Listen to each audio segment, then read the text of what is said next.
Bryan Health takes the responsibility to lead and to do the things that make everyone better, healthier, and moving forward together.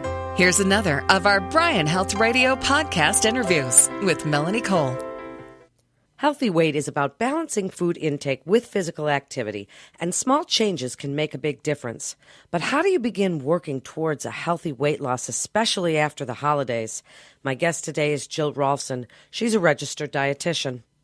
Welcome to the show, Jill. So if we're looking at the holidays, and we've tried not to do too much damage, but we've still managed to pack on a few extra pounds, what's your best advice in starting that New Year's resolution, as it were, to get that weight back off? A lot of us can find us in this situation where we've gained a little bit of extra weight after the holidays, and we're trying to work towards new weight loss goals or just healthier lifestyles. A great way to do that is continuing to watch our portion sizes. Trying to reduce the quantity of foods by just small amounts can really reduce your calorie intake. Also, increasing your exercise based on your current level activities. We need about 7,500 steps per day to be considered moderately active and not sedentary. But I always say 10,000 steps a day, working with your Fitbit or your Apple Watch is a great goal to try to stay active. And even just adding some extra walking, gardening, climbing the stairs, other things to help you be more active than you were before can be a great way to help you lose weight. Also, don't try to skip whole categories of food. Instead, try to eat a variety of nutrients that you need. Try to include a variety of fresh fruits and vegetables, whole grains, which are high in fiber that help with normal gastrointestinal motility and digestion, but also can help you feel fuller longer because they take longer to digest.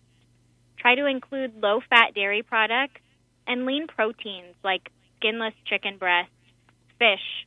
Any meat that is a loin, like a sirloin or tenderloin, is a leaner cut of meat. Also, eggs are a great portion of protein as well. And you mentioned taking our physical activity, getting our steps. What do you think of using wearable technology as a way to sort of be accountable and keep track of what you're doing? I think it's a wonderful idea. We often can think we've had a really active day, that we've been really busy, and I personally wear a Fitbit, and sometimes when I have those days, I take a look at my Fitbit and realize, wow, I really haven't been as active as I thought I was.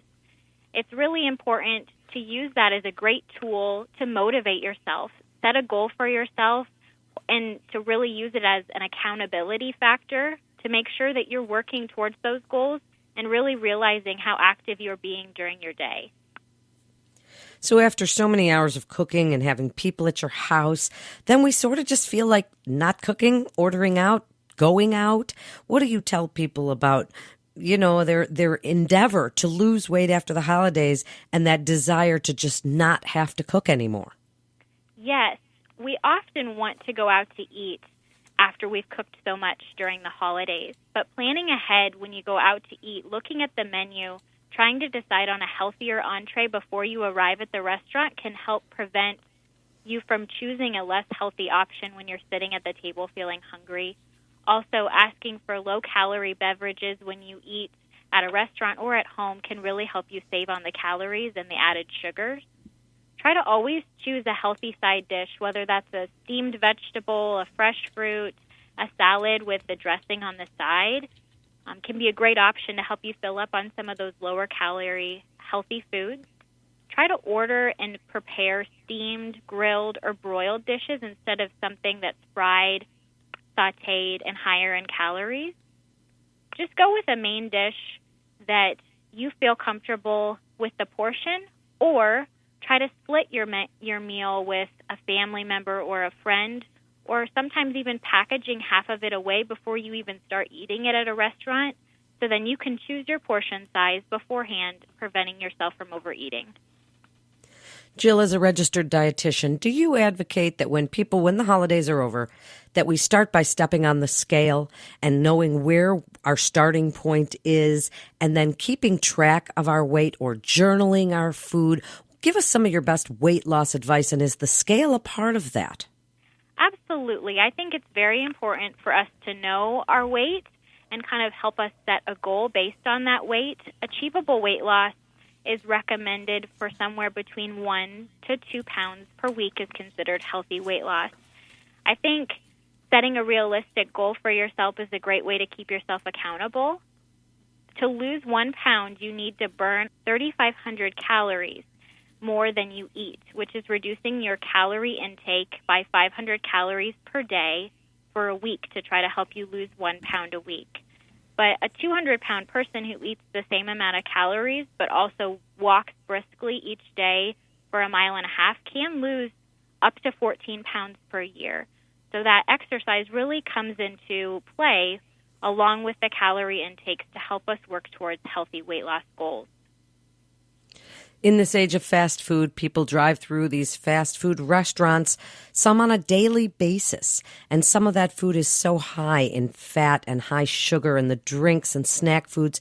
So what do you tell people every day about fast food, driving through, and even feeding their kids lunches at school? Some people pack fast food for their kids because it's easier or more convenient. That is a great question. Eating smarter doesn't always have to mean you immediately go sugar-free, fat-free, or no more fast food convenience items. It just means you have to make a difference in your calorie intakes by eating and drinking smaller portions or trying to avoid some of those empty calories more often, trying to eliminate them. The key is moderation, not elimination. Watching your portion sizes is an easy way to cut back without cutting out. If you're trying to cut back on sugar, drinking water instead of soda pop or sugary drinks, eating less desserts can be a great way to really reduce that sugar intake very quickly. The American Heart Association recommends limiting the amount of sugars you consume to no more than half of your daily calories. So for women, that's no more than 100 calories per day or 24 grams of added sugar, and for men, that's 150 calories per day and 36 grams of sugar. So, of course, that's not coming from fruit and milk products that have natural sugars. It's the added sugars. And unfortunately, our convenience items can be higher in calories, higher in sugar.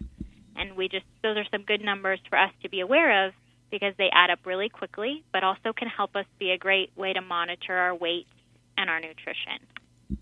And what do you tell people when they ask you, should they be eating breakfast, or by skipping breakfast, are they more likely to lose weight? And what do you think also about smoothies, this whole new generation of people eating smoothies? But you can make really healthy, low-fat smoothies with avocado and coconut milk or almond milk. So speak about breakfast. Absolutely. Breakfast is the perfect way to start your day. Eating a good source of fiber at breakfast, choosing cereals with 3 grams of fiber or more, trying a breakfast bar if you're needing to eat on the go that's high fiber. Also trying fresh fruit juices in moderation, limiting to probably less than 1/4 to 1/2 of a cup. That can be a big caloric intake when you drink a lot of juices at breakfast, but trying to eat something that's going to help you stay full, to help you start your day on the right foot, can prevent you from overeating at lunch, dinner, and snacks later. Because those hunger hormones, when we don't eat from dinner the night before till potentially lunch the next day when we skip breakfast, really kind of rage and our hunger hormones increase. And it has been shown by a lot of research that we overeat throughout the day when we skip breakfast. Those smoothies can be a great option for breakfast if you're adding some sort of healthy fats, fruits, fiber. You can even add some oatmeal. The one thing I hesitate with that is that because they're broken down into a smoothie consistency, they go through our stomach a little bit quicker, and they're often something that doesn't keep us full necessarily till lunch. So maybe pairing it with a higher fiber or a good protein like a scrambled egg with our smoothie might keep you fuller longer. So trying to do a small, maybe half a cup smoothie, and then a scrambled egg might be a better option to keep you fuller longer. So then wrap it up for us, if you would, Jill, with your best advice. As a registered dietitian, is the key to getting the weight off and keeping it off. What do you tell people every single day?